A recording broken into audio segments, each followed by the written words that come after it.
Vamos a hacer una oración para que Dios guíe y bendiga este estudio. Veo con mucho gusto que se ha estado llenando, personas que han estado viniendo últimamente y pues también personas nuevas. A todos los que han venido por primera vez, bienvenidos. Bien, pues vamos a empezar con una oración, que Dios guíe las enseñanzas. Y Padre, pues te queremos dar gracias porque pudimos llegar, porque a pesar, Señor, de lo concurrido que está el hotel, pues se puede celebrar esta reunión, Señor, en este saloncito. Gracias, Señor, por este salón que nos han dado. Gracias, Señor, porque hemos alcanzado gracia y buena disposición con las personas del hotel. Y gracias también, Señor, porque te hemos pedido que a su vez tú prosperes este hotel y lo bendigas, ya que pues nos recibe para nuestras reuniones. Gracias por eso. Ahora te queremos pedir, Señor, que tú guíes esta reunión.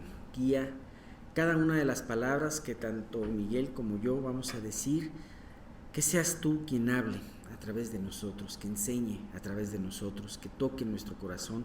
Nosotros no sabemos con exactitud lo interno que está en el corazón de cada uno de los que vinieron el día de hoy y qué es lo que tienes preparado para cada uno de ellos, Señor. Por eso te pedimos que seas tú quien hable y toque los corazones. Te queremos pedir por esto, los que han de llegar, que pronto que puedan acelerar sus pasos, que puedan encontrar fácil acomodo, lugar de estacionamiento y que puedan llegar aquí al salón. Te queremos pedir asimismo que la tecnología no falle, que pueda grabarse este estudio, y todo te lo pedimos en el nombre de tu Hijo Jesús. Amén. Como breviario cultural, este himno es un poquito largo, dura más de 6 minutos, casi 7 minutos, y es un himno que le gustaba a una muy querida hermana en Cristo que ahora está con el Señor. Y como cosa curiosa, como breviario cultural, este himno es sacado de una pieza clásica muy famosa del compositor Jan Sibelius. Es un poema sinfónico, le llaman, se llama Finlandia, a los que quieran encontrarlo luego. Tiene muchas partes ese poema sinfónico, pero tiene esta parte muy bella que es como un himno. En ese momento Sibelius lo consideró como una melodía muy bella, y la gente de Finlandia lo empezó a tomar como si fuera un segundo himno. Ni Sibelius ni las personas de Finlandia les pusieron una letra de himno, fue una persona después. Pero curiosamente en ese momento ellos estaban invadidos por los rusos y ellos buscaban su independencia, y este himno fue muy, muy tocado en aquel entonces, ¿no? Entonces Finlandia se llama. Bien, pues vamos a continuar con nuestro estudio de Malaquías. Vamos a continuar con nuestro estudio de Malaquías. Estamos viendo ya el tercer capítulo y habíamos visto acerca de cómo Dios responde, y quiero hacer énfasis en esto porque siempre Dios responde las peticiones más allá de lo que entendemos o imaginamos. Siempre aún estamos viendo aquí cómo Dios está batallando con un pueblo rebelde, con un pueblo indiferente a Él, y le recrimina varias cosas. Y cómo Dios le decía: me han hecho irritar con mis palabras. ¿Por qué? ¿Por qué te estamos haciendo irritar con nuestras palabras, no? Dice: porque dicen que Dios se complace en lo injusto.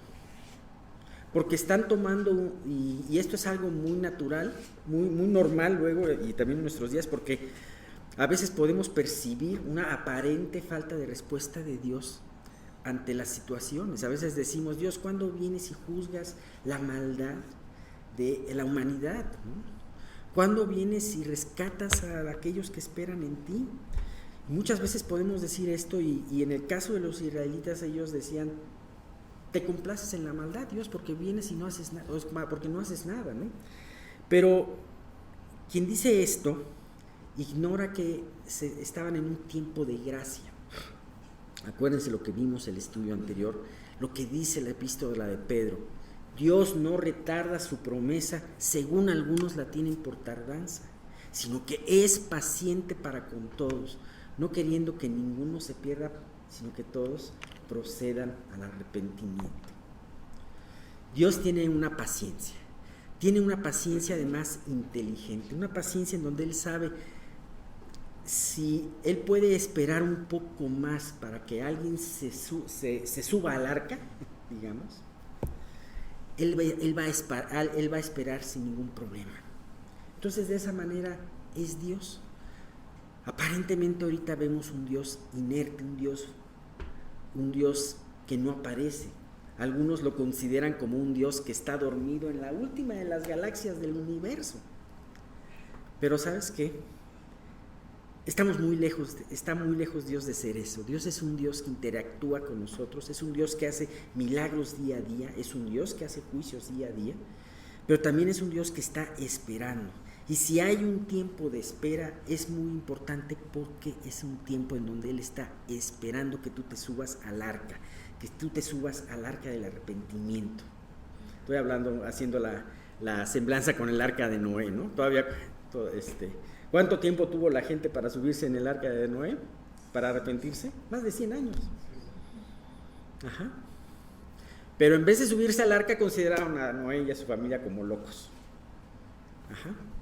Y bueno, pues, esta es una sección que habla de algo muy interesante y vamos a leerla toda, no la voy a dar toda, porque es una sección muy profunda, muy compleja, y no quiero tardarme mucho tiempo, pero estamos viendo el profeta Malaquías, que es el último profeta del Antiguo Testamento. Capítulo 3, vamos a ver desde los versículos 6 al 10. Si quieren poner sus Biblias, abrir sus Biblias en esa parte. No vamos a leerlo.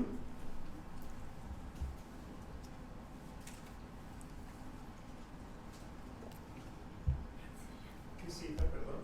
Malaquías, capítulo 3, versículos 6 al 10. Bueno. Ok. Porque yo Jehová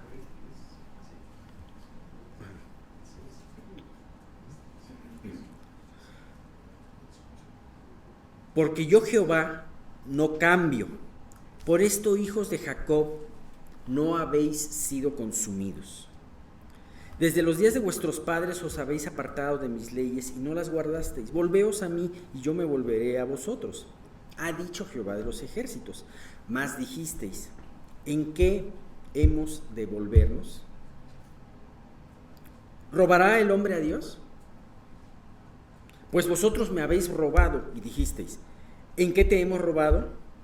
En vuestros diezmos y ofrendas. Malditos sois con maldición, porque vosotros la nación toda me habéis robado. Traed todos los diezmos al alfolí, y haya alimento en mi casa.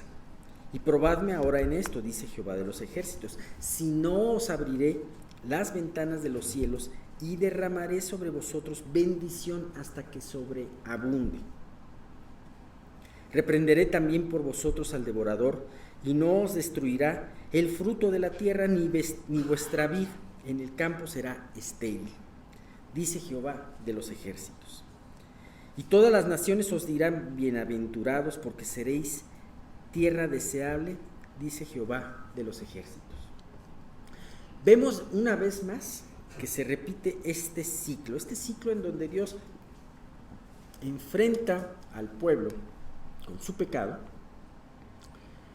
enfrenta con las consecuencias del pecado, pero también a su vez da una opción de salida y de restauración, y una opción de salida y una promesa de restauración. Como han podido ver y han podido apreciar a través de este estudio, siempre ha surgido eso mismo. Dios de alguna manera habla en contra del pecado, habla también de las consecuencias del pecado, pero también da una salida y exhorta a un punto muy importante que vamos a ver el día de hoy. Vamos a dividirlo en dos el estudio. Vamos a ver hoy un punto que creo que es lo central. Yo sé que a mucha gente recuerda mucho el versículo 10. Pone todos los diezmos en el alfolí y hay alimento en mi casa. Yo sé que de aquí es de los más conocidos este versículo, pero yo podría comentar que hay otro de estos versículos que se me ha hecho el central en esta parte, que es el versículo 7, y al rato veremos por qué. Bueno, se los adelanto, que lo vamos a ver en un ratito más. El arrepentimiento. Y creo que el versículo 7 detalla de una manera muy hermosa lo que significa el arrepentimiento, porque yo sé que el arrepentimiento, y para muchos que hayan podido escuchar por primera vez todas estas enseñanzas, puede ser algo muy confuso. ¿Qué es el arrepentimiento? Yo hace mucho tiempo tenía una idea de lo que era un arrepentimiento, ¿no? Pero aquí nos habla de todo esto, ¿no? Vemos que Dios, a través de todos estos ciclos, ¿se acuerdan la enseñanza que dábamos precisamente la semana pasada, en donde hablábamos de que Dios se sentaba para afinar la plata, para afinar y para purificar a los hijos de Leví? ¿Se acuerdan de esa parte? Bueno, y hablábamos de que Dios al sentarse, Dios lo hacía, había dos cosas: Dios lo hacía primeramente con autoridad, pero también lo hacía con paciencia y dedicación.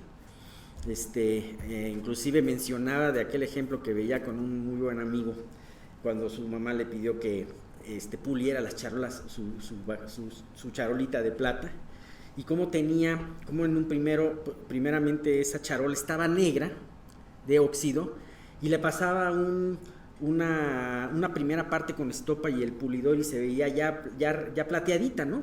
Ajá. Pero que sin embargo, si la mirabas, todavía seguía teniendo muchas manchitas que tenía que pasarle una y otra vez para que realmente agarrara el brillo hermoso de la plata.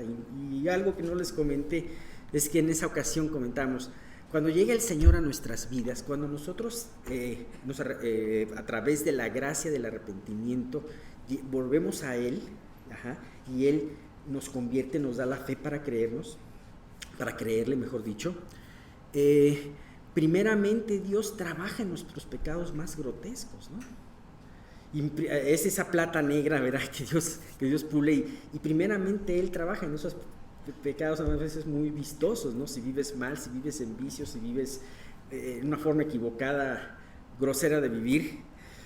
Pero luego, lo que más se tarda Dios es ir afinando todos esos detalles que muchas veces son imperceptibles delante de los demás, pero que Dios ve y desde luego te muestra a ti. Y así es como Él empieza a pulir. Y entonces Dios, hemos visto este ciclo varias veces, entonces se me imagina como esa estopa en círculo que está una y otra vez y la limpia, y una y otra vez y la limpia, ¿no? Y bueno, pues así Dios está sentado con paciencia y diligencia, afinando a su pueblo, tirando todas las impurezas. Tristemente, aunque la exhortación de que estamos viendo en Malaquías era para todos los que lo leyeran, sin embargo, tristemente no todos se prestaron los oídos como debieron de hacer. No todos finalmente le hicieron caso a estas advertencias de Dios, sino al contrario, fueron pocos los que le hicieron caso. Pero vamos a ver que esos pocos, vamos a ver más tarde, formaron parte de ese remanente fiel. Y un remanente fiel siempre ha habido en todas las épocas. Se acordarán, muchos años antes de que pasara en la época de Elías pensaba que él era el único que era de remanente fiel. Sin embargo, Dios le dijo: hay 7,000 como tú, que no han doblado las rodillas delante de los ídolos, delante de Baal. La pregunta aquí es: ¿anhela ser de ese remanente fiel? Mirad cómo oís, decía Jesús. Escucha. Pero escucha, tampoco escuches, ok, o escuches como diciendo, esta está re buena para el que está sentado junto a mí, ¿no? Sino que escucha realmente, porque esta enseñanza no es para el que está sentado junto a ti, esta enseñanza es para ti. Dice Malaquías 3:6, porque yo Jehová, fíjate qué hermoso está este versículo, yo Jehová no cambio, por esto, hijos de Jacob, no habéis sido consumidos.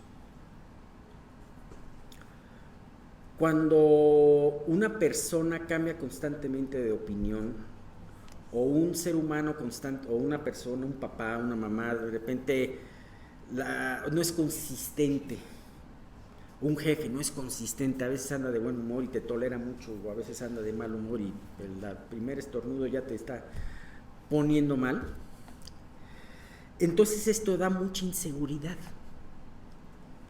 Pero este versículo nos habla de algo que debe de ser verdaderamente un aliento para nuestro corazón y una seguridad para todo ser humano, especialmente para su pueblo. Porque yo Jehová no cambio. Por esa razón, tú y yo podemos confiar en Dios, confiar en sus juicios, confiar en su misericordia, confiar en su palabra. Porque Dios no cambia.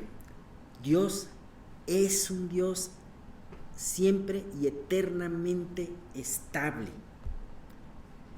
Y dice, por esto, hijos de Jacob, no habéis sido consumidos.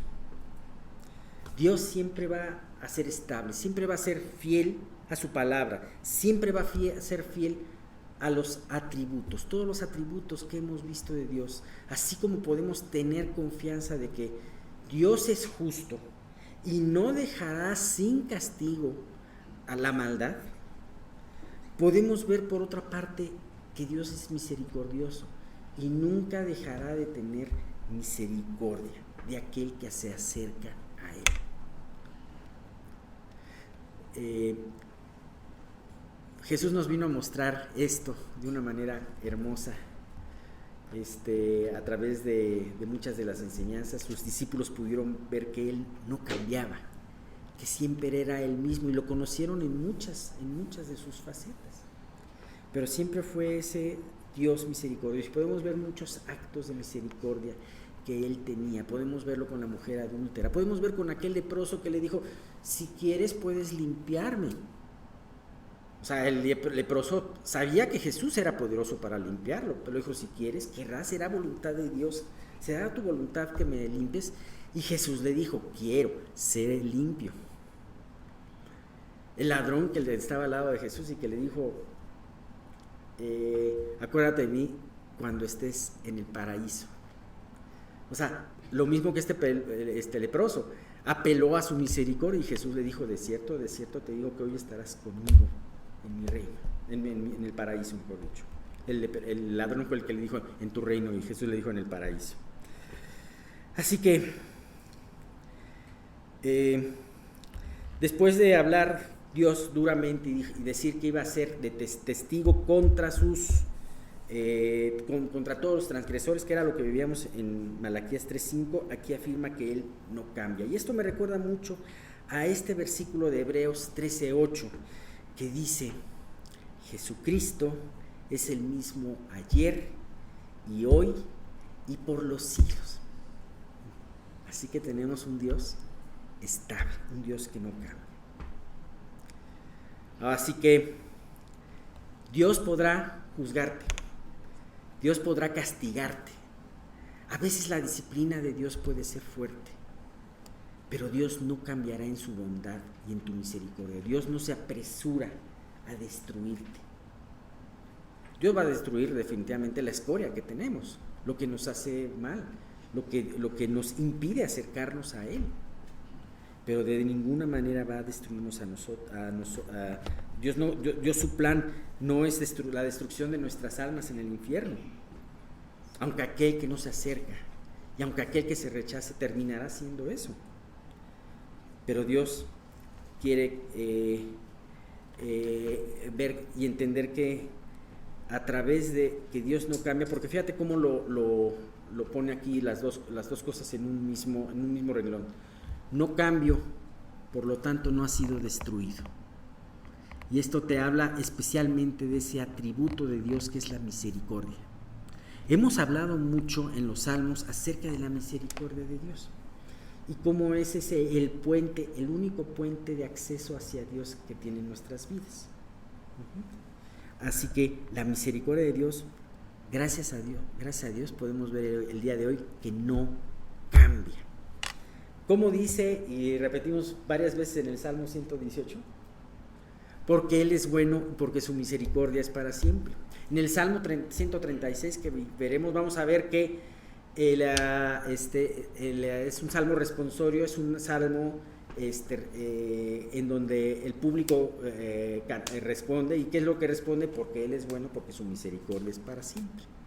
Así que Dios no cambia. Conscientes de esto, es muy importante cambiar nuestra visión. Y saben que muchas veces nos quejamos. Y nos quejamos de lo que pasa a nuestro alrededor. Nos quejamos también de lo que nos falta.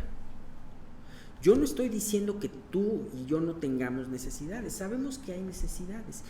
Dios también sabe que tenemos necesidades. Pero Dios quiere que dejemos de enfocarnos solamente en nuestras necesidades y empezamos a ver con esta visión. Y estemos viendo a ese Dios que no cambia, misericordioso y que no hemos sido destruidos. Realmente, si pensáramos en esto seguido, podríamos ver nuestra existencia como una señal de la misericordia de Dios. Todas estas palabras que hemos leído y estudiado en Malaquías, muchas veces, muchas de ellas se encuentran juicios terribles y aseveraciones muy fuertes. Sin embargo, no ha venido nuestra destrucción. Dios, cuando habla de juicio, está hablando en misericordia. ¿Sabes? Jonás un día llegó a Nínive con un mensaje terrible que él no quería dar, porque él sabía cómo era Dios y no quería que los ninivitas se arrepintieran. Pero este mensaje les decía, de aquí a 40 días Nínive será destruida. O sea, les dice algo en futuro y además les dice el tiempo exacto, en 40 días van a ser destruidos. Y ese es un mensaje que fue dado con mucha misericordia. Dios hubiera perfectamente hecho en Nínive, no hablado y de repente viniera la destrucción, como lo puede hacer en la vida de nosotros y de repente venir el juicio. Pero Dios se molesta en decirnos, cuidado, ve dónde estás caminando, ve a dónde te pueden estar llevando tus decisiones. Y esto lo hace con misericordia para que nosotros podamos ser advertidos y cambiar de esta manera nuestro camino, ¿no? Así que, qué justo y misericordioso es nuestro Señor. Posteriormente vemos este versículo, el 7. Fíjate, el versículo 7 tiene partes muy interesantes. Y es el que les digo que se me hace el versículo medular de esta parte. Dice: desde los días de vuestros padres os habéis apartado de mis leyes y no las guardasteis. Volveos a mí y yo me volveré a vosotros, ha dicho Jehová de los ejércitos. Mas dijisteis, ¿en qué hemos de volvernos? Fíjate, Dios hace una acusación, los enfrenta a la verdad y dice, desde los días de vuestros padres no han guardado mis leyes. Y si nosotros nos vamos al principio, casi al principio de la palabra, de la Biblia, en el libro de Éxodo podemos constatar esta verdad. Digo, Génesis ya sería hablar de muchas otras cosas, pero por ejemplo vamos a la historia del pueblo de Israel que empieza en Éxodo. Bueno, como pueblo empieza en Éxodo. Y podemos ver que efectivamente, así tan pronto empezó a venir la ley, así de esa manera empezó el pueblo a quebrantarla. Así de pronto empezó a llegar la liberación de Dios y el pedirle a Dios a su pueblo, confía en esta situación, el pueblo en vez de hacerlo empezó a quejarse y a pedir que mejor se regresaban a Egipto. Pues desde esa época de Egipto, desde la salida de Egipto, hasta los días que estamos viendo aquí, los días post cautiverio, que son más de 1000 años, vemos que, o casi 1000 años mejor dicho, vemos esa constante del pueblo rebelándose a los mandatos de Dios, no queriendo entrar a la tierra prometida, no queriendo, una vez entrados en la tierra prometida, no queriendo seguir a Dios. Hubo algunas etapas de avivamiento, de brillantez, algunos líderes ejemplares que llevaron a su pueblo a volver a poner sus ojos en Dios. El último de esos líderes que habíamos visto precisamente muy cercano a Malaquías era Nehemías. Pero vemos cómo falta Nehemías y de repente el pueblo otra vez se regresa a sus mismas cosas. Así como sus padres, ellos no estaban siguiendo la ley de Dios. Sin embargo, Dios no les declara destrucción, sino les da una exhortación. Y esto es a lo que yo me refería, que hablaba precisamente el significado de arrepentimiento. Un arrepentimiento es un cambio de dirección. Y dice Dios, volveos a mí y yo me volveré a vosotros. Ahora, sabemos que Dios no estaba pidiendo perfección en este sentido. Tienen que cumplir hasta la tilde de mis mandamientos. Sabe Dios que no lo podemos hacer, por eso existe la gracia. El problema era el estar siguiendo un camino contrario a Dios. Por eso Dios les dice, Dios no les dice, miren, chequen estas cositas y ya con esto estoy bien con ustedes, sino les dice claramente, vuélvanse. Así como dicen luego cuando marchábamos en la escuela, media vuelta, ¿no? Así, de esa manera Dios dice, dense media vuelta y regrésense. La otra vez escuché un pensamiento muy hermoso, que decía que no importa qué tan lejos hayas caminado de Dios, basta con un paso hacia el basta con un solo paso para regresar a Él. Como ese padre del hijo pródigo, Él regresará a tu encuentro. O sea, Dios,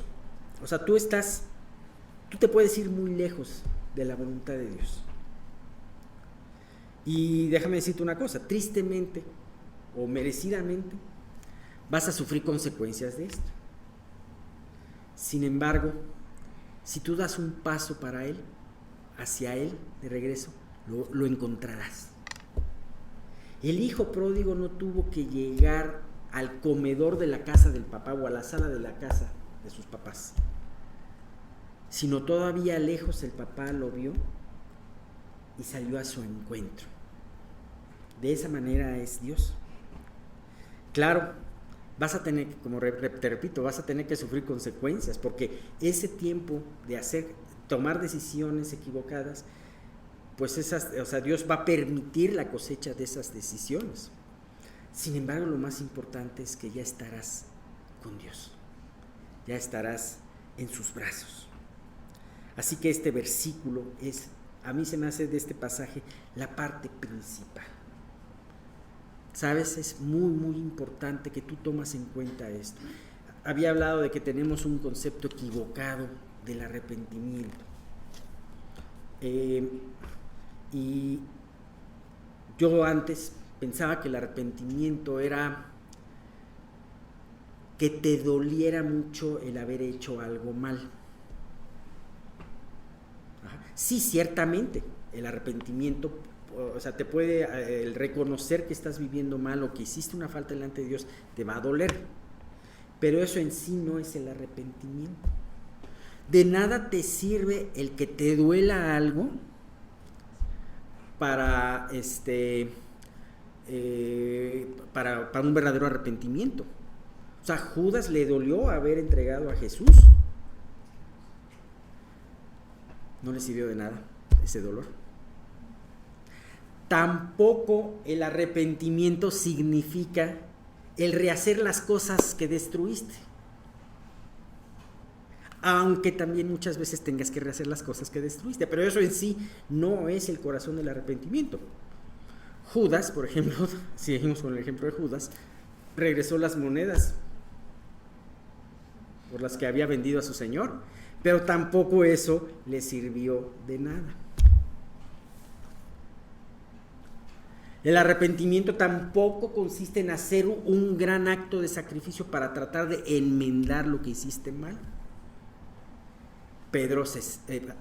Judas se autosacrificó, no podía vivir con eso y se autosacrificó, se ahorcó. Tampoco le sirvió, porque el hijo de perdición sigue perdido, o sea, Judas sigue perdido eternamente. El arrepentimiento es regresar a Dios. Pedro tuvo un arrepentimiento y ese sí tuvo un verdadero arrepentimiento. Él iba a negar a Jesús 3 veces y lo que hizo fue grave. Pero Jesús le dijo algo muy importante, que él iba a regresar. Una vez vuelto, confirma a tus hermanos. Pedro regresó, le costó trabajo. Primero tuvo que derramar lágrimas porque el pecado nos hace derramar lágrimas. Segundo, su relación con Dios en un principio se vio afectada. Tú puedes ver cómo en cierta manera Pedro, o sea, me encanta cómo hace las cosas nuestro Señor Jesús, ¿no? Nuestro Señor Jesús se lo agarra, se lo lleva aparte cuando Él ya está resucitado, una vez que en una de sus apariciones. No voy a dar más detalles, esto aparece en el libro de Juan. Y entonces el Señor Jesús le repite una misma pregunta 3 veces. Primeramente, Pedro se acerca, Jesús lo acerca y Pedro está cerca, no se aleja. En segundo lugar, Jesús le hace una misma pregunta 3 veces. Pedro, ¿me amas? Y Pedro le responde, sí, Señor, te amo. Pastorea mis ovejas. Una vez más se lo pregunta, y a la tercera vez que se lo pregunta, y por eso ves cuál es la situación de Dios de preguntar todo esto, de Jesús preguntarlo varias veces, porque en esa tercera vez se quebrantó el corazón de Pedro. Señor, tú lo sabes todo, sabes que te amo. Pastorea mis corderos. Qué hermoso mensaje saber que a pesar de que Pedro lo negó 3 veces, y Jesús le hizo la misma pregunta, Pedro, ¿me amas? 3 veces. Pero esas 3 veces, de alguna manera, Pedro se dio cuenta, sí te amo, y además Jesús le dijo, pastorea mis ovejas. Cuando nosotros nos arrepentimos, primeramente y vamos a Dios, vamos a encontrar que Dios no solamente nos recibe, sino que también tiene un plan para nosotros, como le dijo a Pedro, pastorea mis ovejas. Pero también cuando aún ya lo conocemos y pecamos delante de Él y venimos en arrepentimiento, entonces de todas formas Él nos afirma su amor y nos sigue diciendo, nos sigue hablando de su plan, ¿no? Así que ese es el arrepentimiento. La tercera parte de este versículo nos vuelve a hablar de algo triste y la triste realidad que había en el corazón del pueblo de Israel. Mas dijisteis, ¿en qué hemos de volvernos? Muchas veces las exhortaciones se encuentran con corazones de esta forma. Bueno, ¿por qué me dijeron esto a mí? ¿Yo qué hice? Yo vivo bien. Hemos visto que el pueblo vivía mal. Y hemos visto que el pueblo se había desviado en muchas cosas. Y cómo Dios les dice que desde sus padres habían hecho eso. Y ahora el pueblo dice, no, pero no estamos conscientes. Esto te hablaba, definitivamente esta pregunta te hablaba de una superficialidad, te hablaba de una dureza de corazón. Porque déjame decirte, si tú sientes que en tu corazón te está hablando Dios, tu corazón está tierno para Dios. Pero si las enseñanzas que Dios te da pareciera como si rebotan en ti, entonces ya tienes un corazón endurecido. Así que Dios dice, volvemos a mí, más dijisteis, ¿en qué hemos de volvernos? Dios te muestra una situación, no la tires. No pienses tampoco que es para el que está sentado a tu lado, sino más bien di, Dios, ¿qué me estás queriendo decir el día de hoy? Hay cosas que a lo mejor no son para ti. Hay cosas que a lo mejor tienes que ajustar un poquito, hay cosas que tienes que ajustar de fondo, pero nunca dejes caer ninguna exhortación que Dios te da. Eso es algo muy importante. Y Dios es muy claro. El pueblo se atreve con cinismo a decir en qué hemos de volvernos, y Dios en el 8 lo responde claramente y los acusa de un pecado, el pecado de robo a Él. Y bien, pues les dije que nos vamos a quedar aquí. Hay muchas cosas que hablar acerca de esta situación que nos habla el siguiente versículo, pero tengan en cuenta algo muy importante. Dios siempre va a ser fiel para darnos las enseñanzas y exhortarnos a tiempo. Lo más importante es cómo tomamos esas enseñanzas. Y lo más importante es que podamos aclarar cuál es ese verdadero sentido del arrepentimiento que Dios da. Volveos a mí, y entonces como consecuencia yo me volveré a ustedes. A veces la falta de respuesta de Dios no es más que Dios está esperando a que tú te vuelvas a Él para Él volverse a ti. Bien, vamos a quedarnos hasta aquí. Continuamos, si Dios quiere, la próxima semana. Bueno, me da mucho gusto estar aquí. Han pasado más o menos un mes, 10 días. Y bueno, nosotros vemos las maravillas de Dios. La verdad me siento muy bien. Así que gracias por sus oraciones nuevamente. Y vamos nosotros a ver un estudio. No voy a continuar con el estudio de Gálatas porque es muy corto el tiempo que falta para que se acabe el año. Y en el día 1 de diciembre vamos a tener la Cena del Señor. Entonces probablemente el próximo domingo lo de Mauricio y Alex, y yo ya cierro. Pero una de las cosas que a mí me maravilla es como Dios a través de su Espíritu Santo siempre tiene algo que decirnos. En función de todo lo que Alex expuso hoy, pues el estudio que yo preparé, que Dios me dio ya de hace varios días a poder compartir con ustedes, podríamos titularlo El endurecimiento del corazón. Vamos a iniciar con un pasaje que está en Hebreos 3, del 7 al 15. Pueden buscarlo, yo lo voy a leer. Yo lo voy a leer en la versión de la traducción viviente. Por eso, el Espíritu Santo dice: cuando oigan su voz, no endurezcan el corazón como lo hicieron los israelitas cuando se rebelaron aquel día que me pusieron a prueba en el desierto. Allí sus antepasados me tentaron y me pusieron a prueba mi paciencia, a pesar de haber visto mis milagros durante 40 años.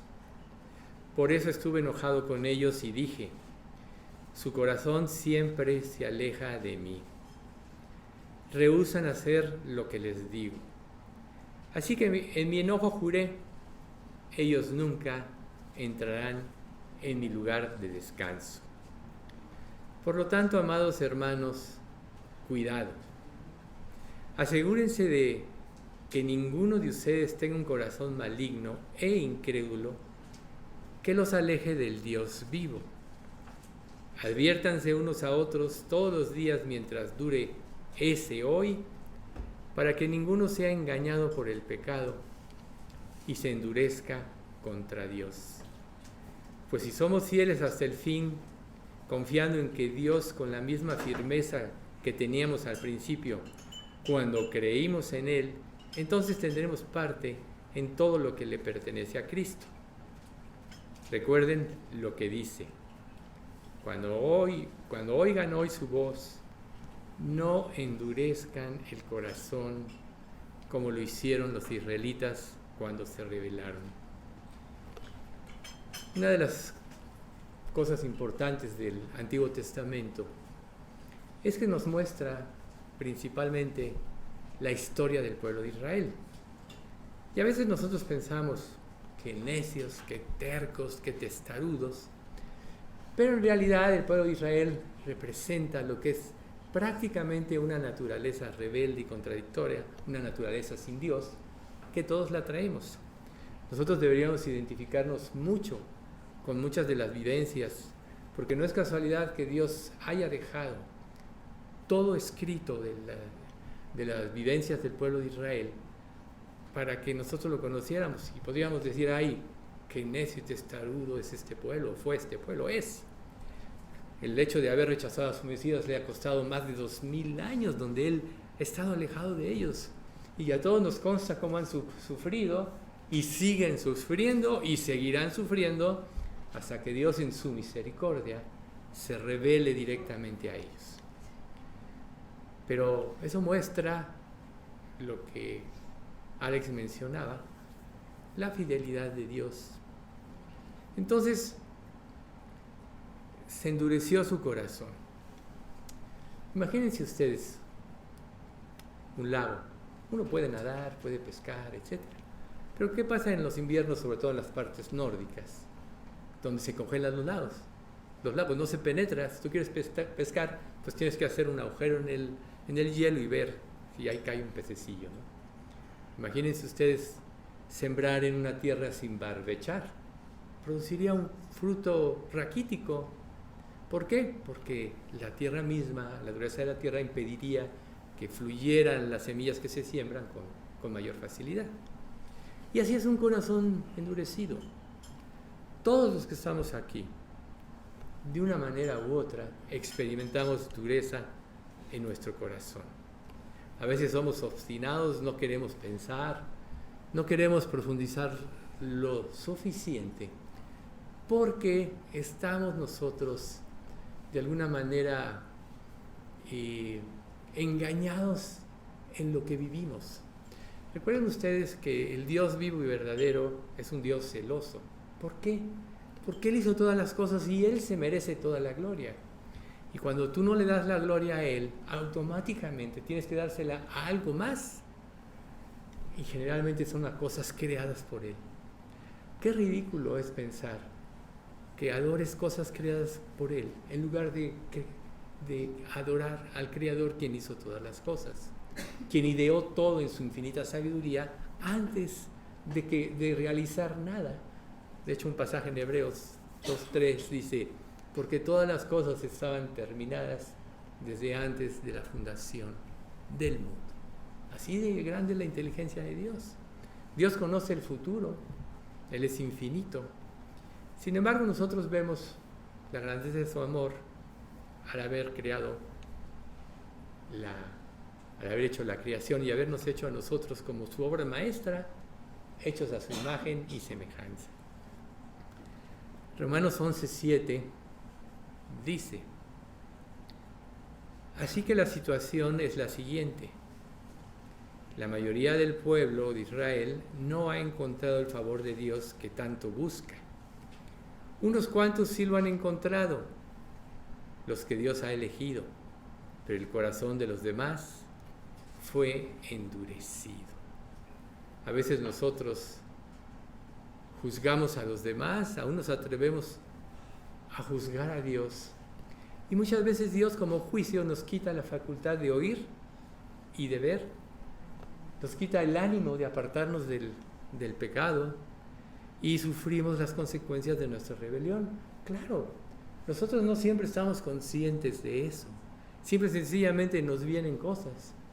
Pero acuérdate, cuando pasas por pruebas difíciles, cómo tus estándares van bajando. Primero tienes, según tú, el estándar más alto, mereces todo. Todos tienen que rendirte a ti, todos tienen que elogiarte, etc. Pero conforme van sucediendo pruebas y pruebas en tu vida, llega el momento en que te vas conformando con menos y con menos. Eso le pasó al hijo pródigo del que habló hace rato Alex. Cuando estaba lejos, él vivía con todos los lujos y con todos los manjares en la casa de su padre, pero lo menospreció. Imagínense a Dios y nosotros. A veces Dios nos llena de bendiciones y pensamos que nos debe y lo menospreciamos. Pero ¿cómo acabó el hijo pródigo? Deseando comer la comida de los cerdos, las algarrobas. Y así nos va pasando a nosotros cuando estamos en esa dureza de corazón.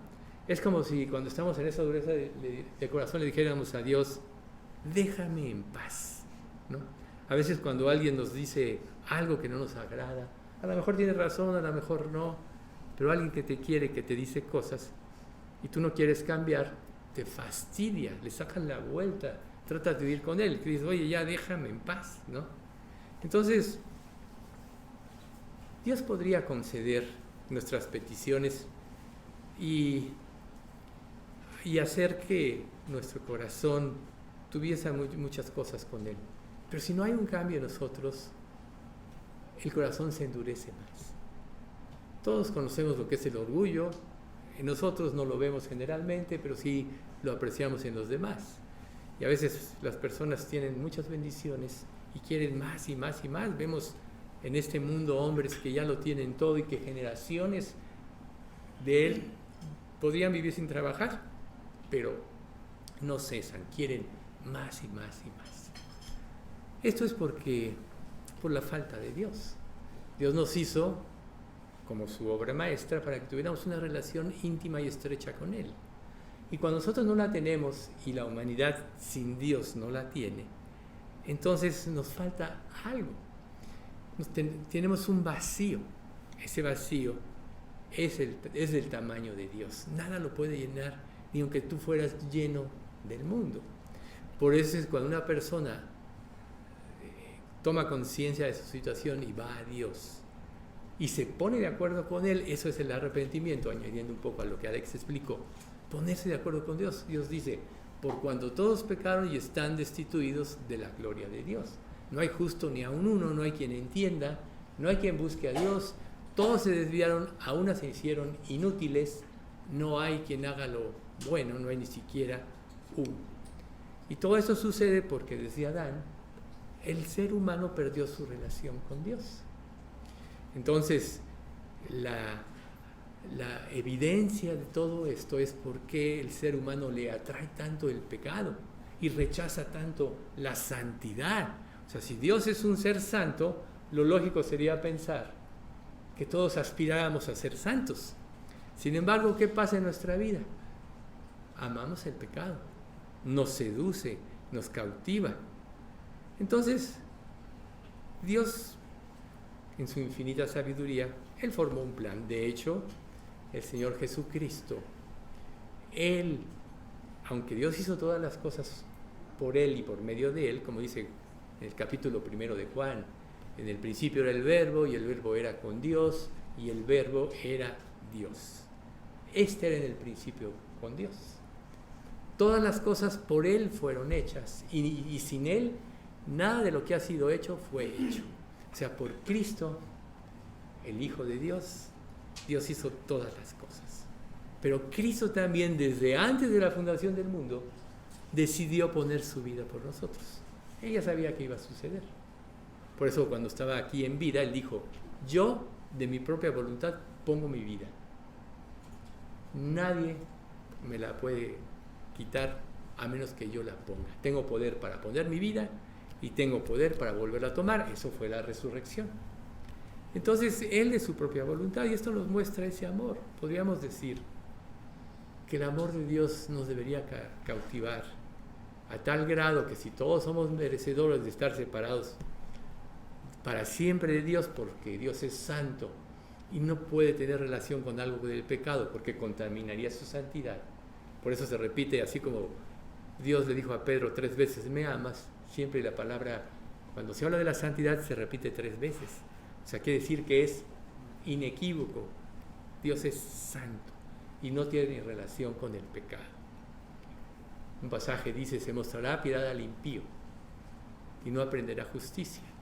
En tierra de rectitud hará iniquidad. Eso sucedería si Dios perdona, si la persona no se arrepiente y no está dispuesta a cambiar. Corromperían el cielo.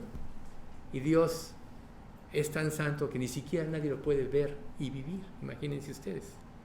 Entonces a veces Dios tiene paciencia, permite que experimentemos en nuestra vida muchas cosas, que tengamos triunfos, muchas veces fracasos, desilusiones. Pero eso todo lo permite para que veamos que fuera de Él no hay nada. De hecho, Dios está trabajando en la vida de cada uno, de acuerdo a nuestras vivencias, para que un día, cuando Él se presente, esté preparado nuestro corazón. Él quiere que al reconocer esto, seamos sensatos, seamos abiertos y sobre todo receptivos a Él. ¿Pero por qué?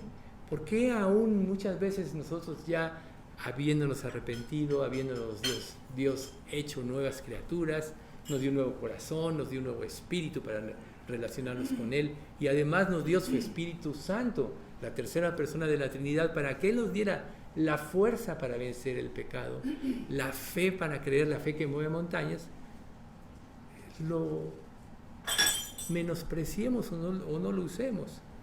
Entonces, ¿qué nos impide estar abiertos y receptivos a Él? La dureza del corazón. No sé, algunos, yo creo que todos en alguna vez queremos tener nuestro tiempo con Dios, leer la Biblia, y como que algo impide, o te empiezas a leer y te da sueño. Podrías quizá distraerte en muchas cosas y estás despierto, pero se trata de Dios y entra el cansancio, entra la somnolencia. Es porque todavía tenemos una naturaleza que tiene que ser conquistada por Dios.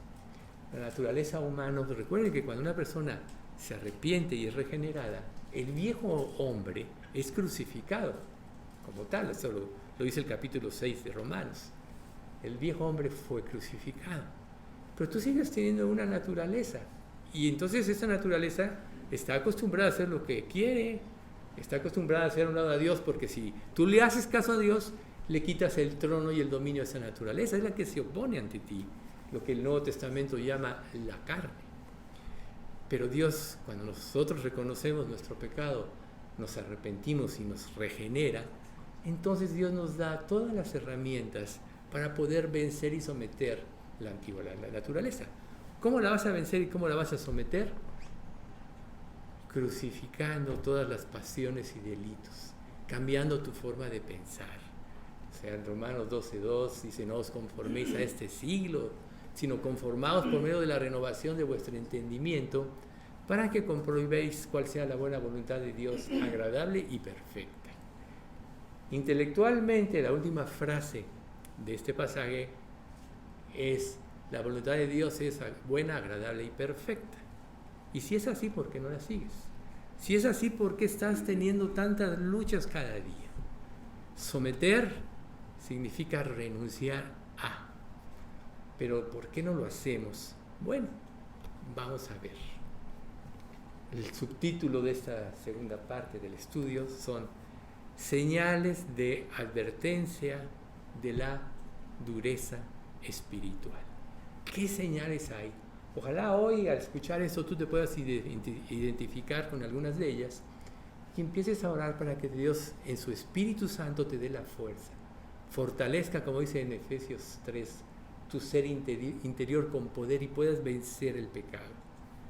Solo un detalle importante: siempre, para poder someter tu antigua naturaleza o tu naturaleza humana, tienes que morir o renunciar a lo que quizá tú ves como conceptos de felicidad en ti.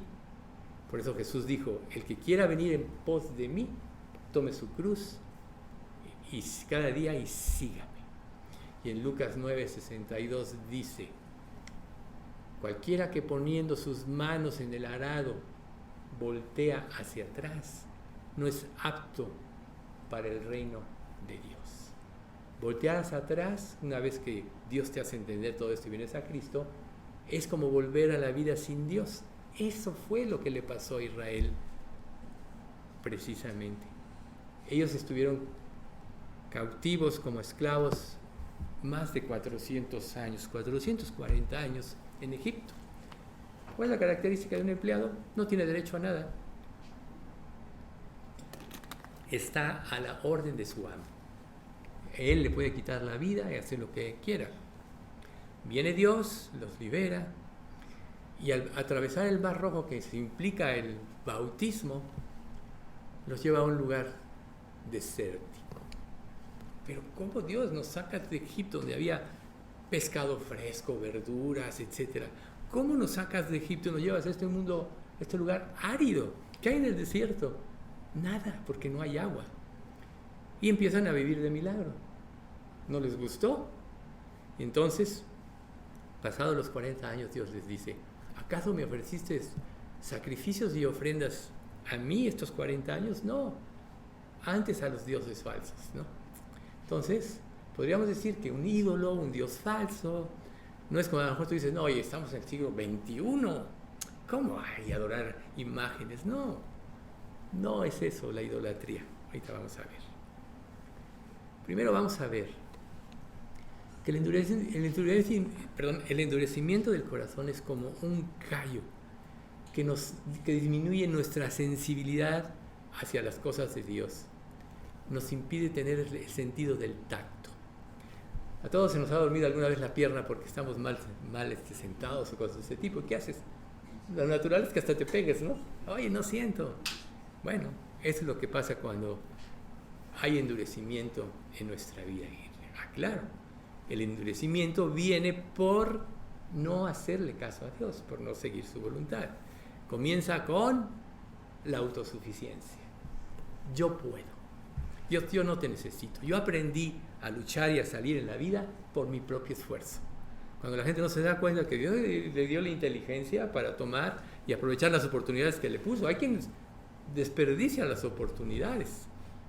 Hay quien las aprovecha. Y esa es la diferencia muchas veces entre la posición social que una persona tiene. Porque la misma Biblia dice que tiempo y ocasión nos acontecen a todos.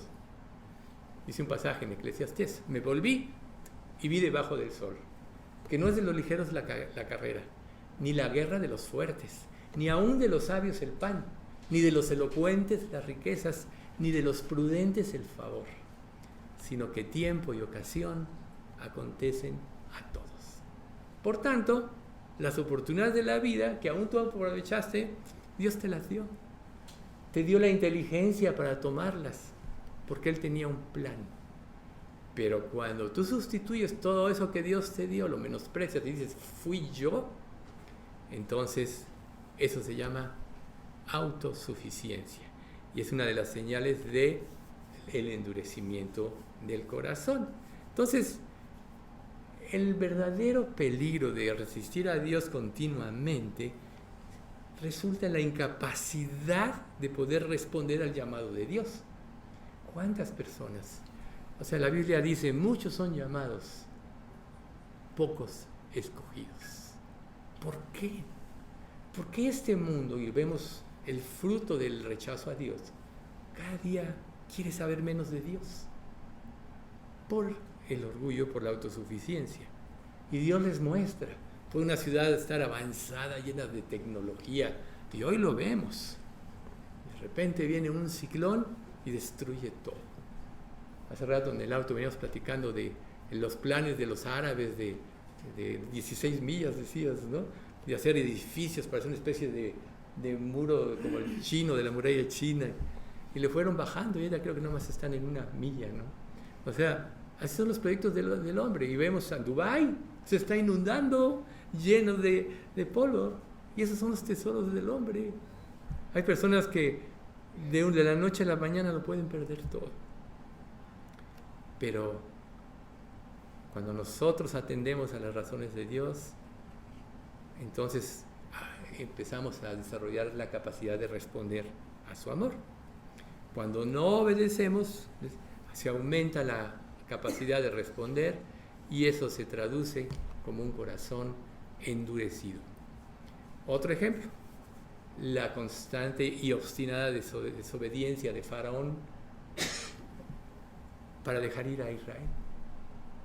10 plagas tuvieron que ser, y hasta la última, que tocó lo que más le dolía, la muerte de los primogénitos, fue que los dejó de ir. Pero luego se arrepintió y el final fue que fueron destruidos, ahogados en el Mar Rojo. Dice Éxodo 9:35: como tenía el corazón endurecido, el faraón se negó a dejar salir al pueblo, tal como el Señor había dicho por medio de Moisés. Entonces, ¿cuál fue la respuesta? Tenía el corazón endurecido. Recuerden que Proverbios 23, 26, me parece, o 29, dice: dame, hijo mío, tu corazón, y miren tus ojos por mis caminos. Para poder convertirte, tienes que darle tu corazón. ¿Qué representa el corazón? No es el órgano. De hecho, sentimos en el hígado, ¿no? Pero bueno, ya sabemos, te amo con todo el corazón, te odio con todo el corazón. El corazón representa las emociones, el centro de las emociones del hombre. Entonces Dios, si te dice, dame tu corazón, es que tienes que dejar de vivir por lo que no te ha producido nada. Y una de las razones muy importantes para la conversión es ver, ¿ok? A lo mejor te ha ido bien, te han salido las cosas bien, ¿sí? Pero tienes una verdadera paz y una verdadera felicidad. Esa es la respuesta más grande. Todo lo que he hecho verdaderamente me da paz y felicidad. Muchas personas cambiarían todo por tener eso. De ahí que el ser humano siempre está buscando, en sus términos, ser felices. Entonces, tener riquezas, la prosperidad, muchas veces nos da por tener sentadas las bendiciones de Dios. Y podemos llegar a pensar que lo merecemos. Cuando, ¿qué dice la Biblia? Que el destino del ser humano sin Dios es estar separado para siempre de Él. ¿Sí? No os unáis en yugo desigual con los incrédulos, porque ¿qué compañerismo tiene la justicia de la injusticia? ¿Y qué concorde Cristo con Belial, con Satanás? ¿O qué parte el creyente con el incrédulo? No hay comunión de la verdad con la mentira.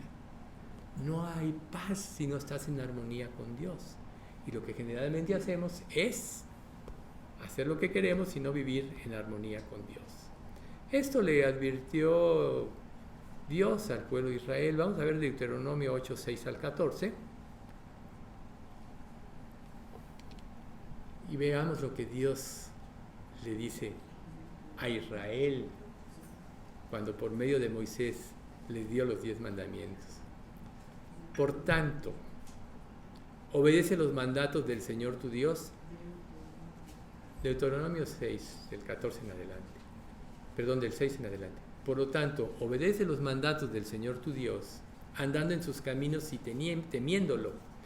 Pues el Señor tu Dios te lleva a una buena tierra, con arroyos y lagunas, con fuentes de agua y manantiales que brotan a chorros de los valles y las colinas. Es una tierra de trigo y cebada, de vides, higueras y granadas, de aceite de oliva y miel. Una tierra donde abunda el alimento y no falta nada. Es una tierra donde el hierro es tan común como las piedras y donde el cobre abunda en las colinas. Cuando hayas comido hasta quedar satisfecho, asegúrate de alabar al Señor tu Dios por la buena tierra que te ha dado. Sin embargo, ese es el momento cuando debes tener mucho cuidado en tu abundancia.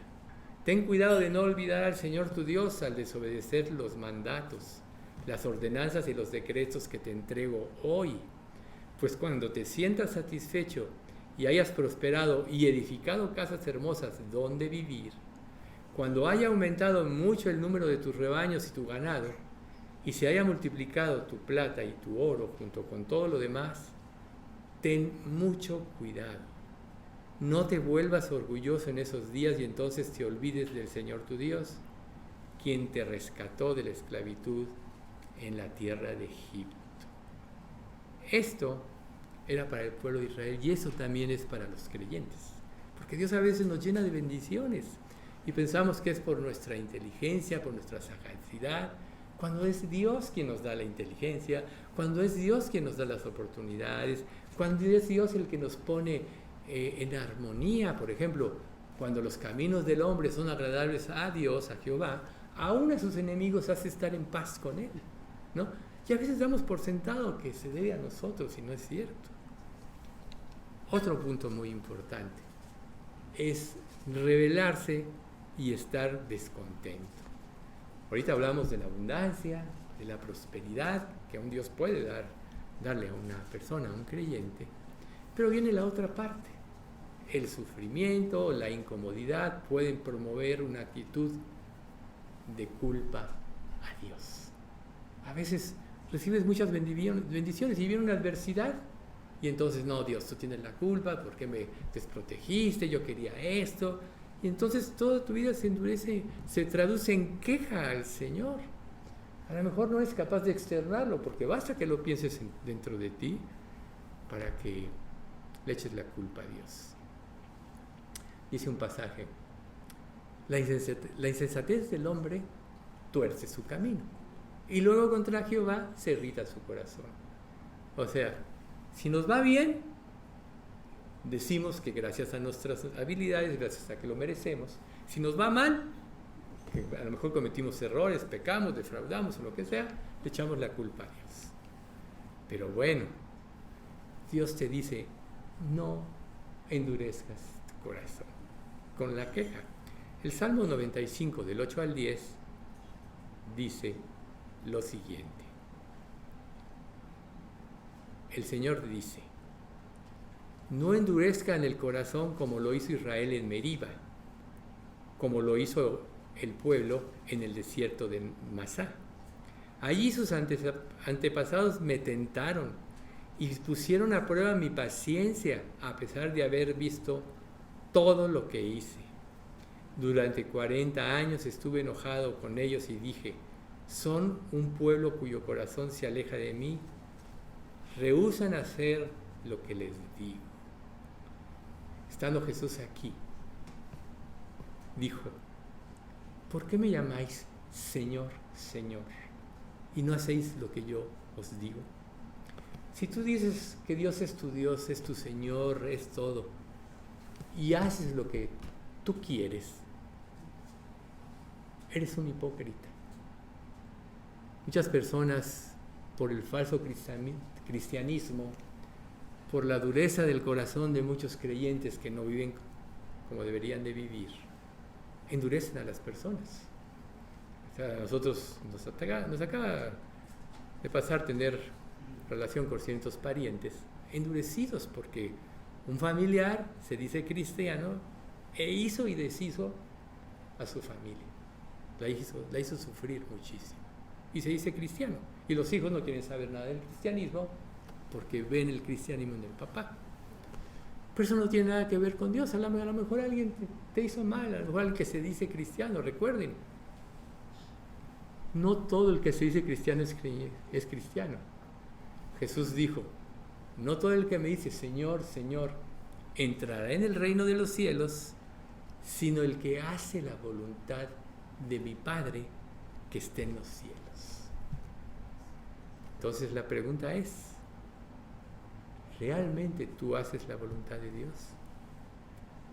Rechazar el regalo de Dios nos hace tercos y endurece nuestro corazón.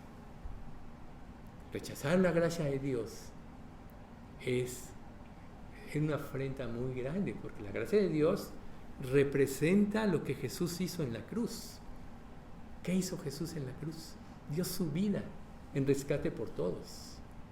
Prefirió pagar nuestro infierno O sea, no lo que sufrió Jesús fue en todas las lesiones físicas que le hicieron los romanos con el látigo, con puntas de plomo, que probablemente le deshicieron costillas, muchas cosas así. Él sufrió nuestro infierno. Él sufrió el juicio de Dios que representa la eternidad, alejados de Dios en el infierno, el lago que arde con fuego y azufre, donde ya no hay regreso. Él prefirió pagarlo en sí, para darnos la oportunidad de vivir, de estar para siempre con Dios. Nosotros no vemos lo que Dios promete a futuro, pero sí muchos lo conocemos. Estaremos para siempre con Dios, donde ya no habrá llanto ni dolor en muchas cosas. Y Él será la luz que alumbre la ciudad de Jerusalén, cosas así. Pero cuando tú rechazas el regalo que Dios te da, te hace terco. Proverbios 29:1 dice: quien se niega tercamente a aceptar la crítica será destruido de repente sin poder recuperarse. Bien, aquí podríamos traducirlo: quien se niega tercamente a aceptar la disciplina. Hace rato se habló de disciplina, pero en realidad la disciplina es un acto amoroso, es donde Dios nos da equipamiento, donde Dios se revela más ampliamente en nuestra vida, donde lo podemos palpar verdaderamente. Quien se niega, se va a endurecer su corazón y muchas veces ya no hay vuelta atrás. A mayor dureza, mayor insensibilidad. A mayor insensibilidad, menor percepción de las cosas de Dios. Recuerden, Dios es un ser espiritual, ¿sí?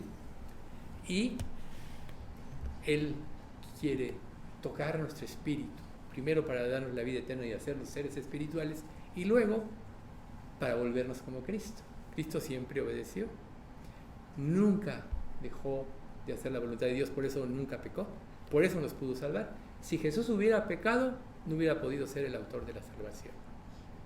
Por tanto, negarse a escuchar a Dios es otro de los elementos que nos hace perder el oído espiritual.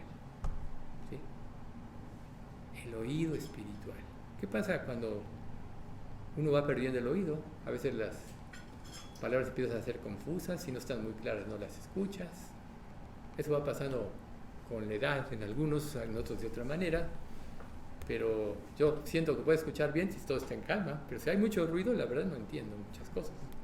Bueno, espiritualmente imagínense ustedes, Dios nos está hablando cada día a través de su palabra, a través de nuestras vivencias, del testimonio de otros. No deja de hablarnos Dios, porque el Espíritu Santo nos hace aprender de toda vivencia. Aún podemos aprender de gente incrédula, porque muchos incrédulos tienen cosas que nosotros no tenemos. Entonces, Dios, en el libro de Zacarías, dice de esta manera, Zacarías 7, del 11 al 13.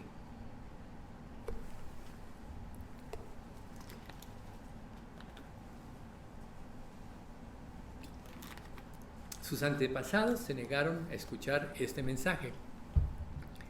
Volvieron la espalda tercamente y se taparon los oídos para no oír. Endurecieron su corazón como la piedra para no oír las instrucciones ni los mensajes que el Señor de los ejércitos celestiales les había enviado por su espíritu, por medio de los antiguos profetas. Por eso el Señor de los ejércitos celestiales se enojó tanto con ellos. Y así como ellos se negaron a escuchar cuando los llamé, tampoco yo los escucharé cuando los escuché cuando clamaron a mí, dice el Señor de los ejércitos celestiales. A veces Dios insiste e insiste, y nosotros le decimos: mañana, Dios. No, ahorita no me molestes, estoy muy ocupado, ¿no? Ahí está la parábola del padre, del amo de la hacienda que invita a las bodas. No, Señor, es que me acabo de casar y no puedo ir. No, es que me acabo de comprar una granja y tengo que ir a verla. No, es que tengo que atender a mi padre porque está muriendo. Bueno, tú puedes tener muchas excusas, pero no va a ser eso más que excusas cuando tú no quieras escuchar la voz de Dios. A lo mejor te justificas a ti mismo. Pero ¿sabes qué Dios dice acerca de la justificación? Juan 9:31. Vosotros sois los que os justificáis a vosotros mismos. Pero Dios conoce vuestros corazones, pues delante de Dios es abominación. Porque lo que los hombres tienen por sublime, delante de Dios es abominación. O sea, el pensamiento más alto humano, delante de Dios es abominación. Isaías 66:4, que dice, vuestras justicias son como trapo de inmundicia. ¿No? Digo, una parte nada más. Vuestras justicias son como trapo de inmundicia. Entonces, cuando el ser humano sin Dios se rebela contra él, no sabe que está afrentando contra su propia vida, contra su propia felicidad, contra su propio destino. Entonces, la última consecuencia de la dureza del corazón es: no respondemos al llamado de Dios. No podemos responder. En realidad, eso lo ejemplifica Dios en Mateo 11, del 13 al 15. Les digo la verdad. De todos los que han vivido, nadie es superior a Juan el Bautista. Sin embargo, hasta la persona más insignificante en el reino del cielo es superior a él. Desde los días en que Juan el Bautista comenzó a predicar hasta ahora, el reino de los cielos ha venido avanzando con fuerza y gente violenta lo está atacando. Pues antes de que viniera Juan, todos los profetas y la ley de Moisés anunciaban este tiempo. Y si ustedes están dispuestos a aceptar lo que les digo, él es el Elías, aquel que los profetas dijeron que vendría. El que tenga oídos para oír, que escuche y entienda. ¿Por qué este pasaje? Obviamente, la parte más importante de este pasaje es: el que tenga oídos para oír, escuche y entienda. Pero el ejemplo que Jesús está dando es que no hubo un profeta más grande, y ya lo declara como Juan el Bautista. Pero como humano, no es nada en comparación a una persona que ya nació de nuevo y que va a estar en el reino de los cielos. ¿Qué es lo que Dios nos da cuando rechazamos la autosuficiencia, cuando rechazamos cualquier forma cómoda de vivir que nos lleva al pecado? ¿Qué es lo que Dios nos da? Nos da una mente para entender la palabra de Dios. Recuerden, la palabra de Dios es espiritual. Tú puedes leer la Biblia e intelectualmente no la vas a entender. Necesitas arrepentirte y creer. Y para que tengas el arrepentimiento, no creas que nadie te va a convencer. El que te convence es Dios, a través de su Espíritu Santo. La Escritura dice: cuando Él venga, convencerá al mundo de justicia, de pecado y de juicio. ¿Ven ustedes? Es el Espíritu Santo el que nos convence, es el Espíritu Santo el que nos hace ver. Cuando respondemos, lo primero que pasa es que nos regenera Dios y nos da una nueva creación, el volver a nacer. Y lo siguiente es que nos da su Espíritu dentro de esa misma obra maravillosa, y el Espíritu es la fuerza para vencer. Nos da ¿Quién inspiró la Biblia? El Espíritu Santo. Dice: ninguna profecía fue traída por voluntad humana, sino que los santos hombres de Dios hablaron siempre inspirados por el Espíritu Santo. Por eso es la palabra de Dios. Y si Dios te da, quien formó la palabra de Dios, que es el Espíritu Santo, lógicamente te va a dar la capacidad de interpretarla, de discernirla correctamente. ¿Pero qué impide? Todo lo que acabamos de ver. Que tú te resistas a su voluntad, que tú no quieras tomar tu cruz cada día y seguirle, que tú quieras seguir viviendo tus propios caminos, que tú quieras imponer tus propias formas de felicidad rechazando las de Dios. Pero ¿sabes una cosa? Cuando tú rechazas esto, solo para concluir te voy a decir este último pasaje. Cosas que ojo no vio, ni oído oyó, y que no han entrado en corazón de hombre, todo esto Dios ha preparado para los que le aman. Nadie se imagina, a menos que empiece a caminar en el camino del Señor. Que Dios nos ayude a no tener endurecido el corazón. ¿Cómo se llamaba tu hijo? Edgar. Vamos a dar gracias. Miguel, ¿puedes orar por Edwin? El pacientito. Edwin, tu sobrino, ¿verdad? No. Es un paciente. Sí, cómo no. Padre, te damos muchas gracias por este estudio. Gracias, Señor, porque tú siempre nos hablas. Queremos pedirte que siempre sensibilices nuestros corazones en cada reunión, porque no somos los que predicamos, los que realmente enseñamos, sino tu Espíritu Santo. Por eso siempre nos ponemos en tus manos. Reconocemos que en nosotros no hay nada, Señor, sino que todo proviene de ti. Así que, Señor, pues tú derriba toda altivez, toda dureza de corazón que se levante contra ti, para que tú puedas transformar nuestros corazones y podamos recibir los beneficios de tu gran amor, que es en primer lugar la salvación y luego la vida de servicio a ti. Te damos gracias. Te pedimos, Padre, por Edgar, por el hijo de Isabel, para que tú lo recuperes y que esta prueba que él está viviendo, Señor, lo lleve a ti y le haga acercarse a su familia. También por Edwin, para que tú lo sanes, Señor, y todo esto que él está viviendo lo lleve a ti también. Y también por Margarita, sabemos que está viviendo múltiples pruebas, pues tú, Señor, cumple tu propósito en ella y enséñale el camino de tu voluntad, y tu voluntad que es buena, agradable y perfecta. Señor, guarda nuestra iglesia, guárdala en tu amor. Te pedimos todo esto en nombre de Cristo Jesús. Amén.